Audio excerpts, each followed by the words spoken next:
You are a human being. In case lang na nakakalimutan mo, tao ka lang. Tao tayong lahat.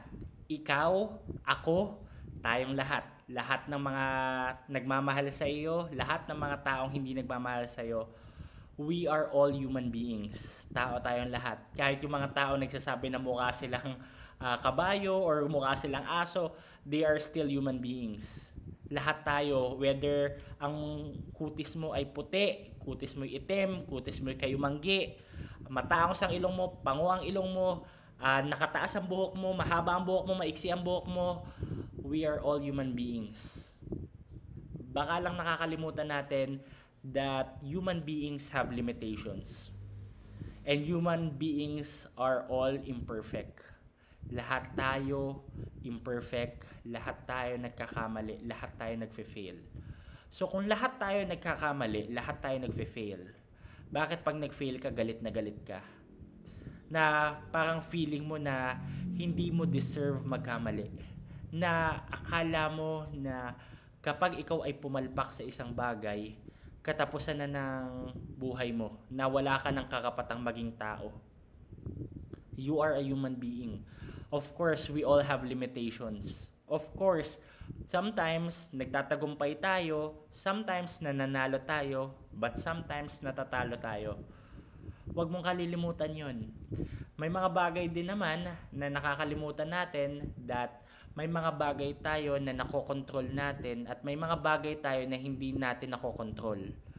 Baka nakakalimutan natin na wala tayong superpowers, na hindi tayo superhero kagaya ni Superman na nakakalipad or nakakagawa ng extraordinary things na mga bagay na hindi normal.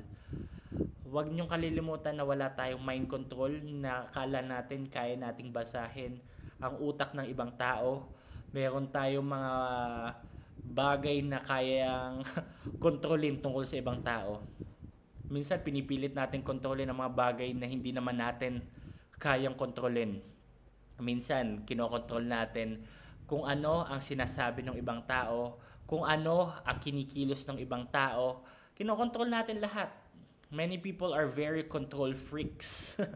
Minsan pinipilit natin na kontrolin ang mga bagay na hindi na mangyayari sa buhay natin at hindi dapat mangyayari sa buhay natin.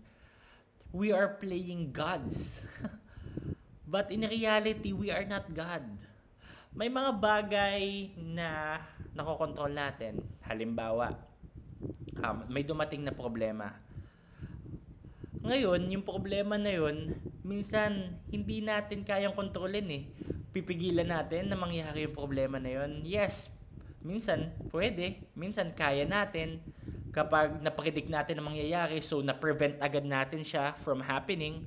Pero may mga bagay din naman na hindi natin nakokontrol, na bigla na lang may element of surprise na problema na biglang dumating, na out of nowhere bigla tayo nagulat, bakit may problema dun?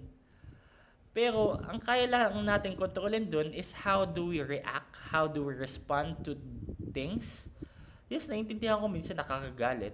Hindi naman natin kinakailangan bawasan or totally wag magalit or wag magtampo or wag maging malungkot, wag maging depressed, wag ma-anxious. Minsan nangyayari yun, dumadaan yun sa buhay natin. Pero ang difference nga lang is nakakalimutan natin na minsan nagagalit tayo sa isang bagay na kaya naman nating solusyonan. May mga napakarami nating bagay na kontrolin. Sabi ko nga, control what you can and accept what you can't. Okay? Focus on what you can control.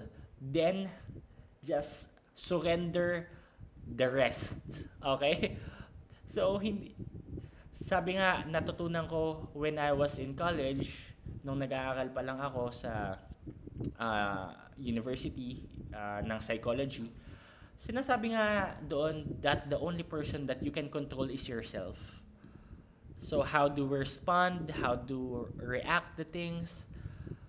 So minsan pinipilit natin na dapat hindi ako nagkasakit, dapat hindi ganito, dapat hindi ganon. Minsan naman yung sakit, tayo rin naman ang may kasalanan nun eh.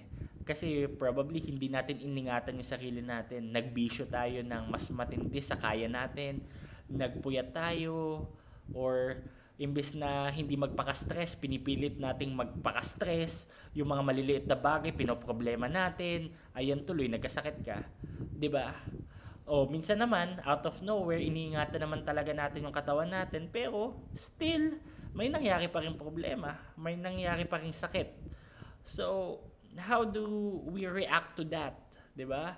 So, you have to focus on your limitations as a human being. So, bili ka ng gamot. Okay? Magpahinga ka, try to rest, and try to live a balanced lifestyle. 'Di ba? So, yun lang masasabi ko, guys. Do not forget that you are a human being. Control your limitations. Just control the things that you can control. And control your thinking process, control your perceptions about things, control your worldview, control your reactions and your responses. Yun lang kasi yung kaya natin kontrolin as a human being. And then, let God be God and let yourself become human. Okay? Allow yourself to feel the pain and to recover from pain.